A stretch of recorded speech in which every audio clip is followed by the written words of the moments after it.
Bon dia, soc el Miquel Carrillo, consultor en cooperació internacional.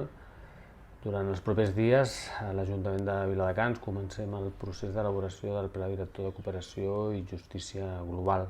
Per aquest procés us entrevistarem, tindrem una breu conversa amb vosaltres, no passarà d'una hora, perquè considerem que tots els departaments de l'Ajuntament haurien de poder involucrar-se en una política pública com és la cooperació internacional.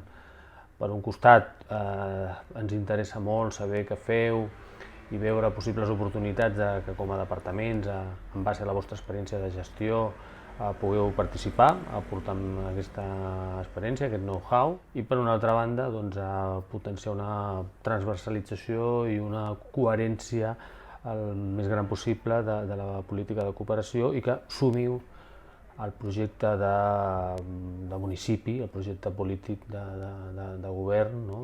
de ciutat, com una política pública més. Moltes gràcies per avançar.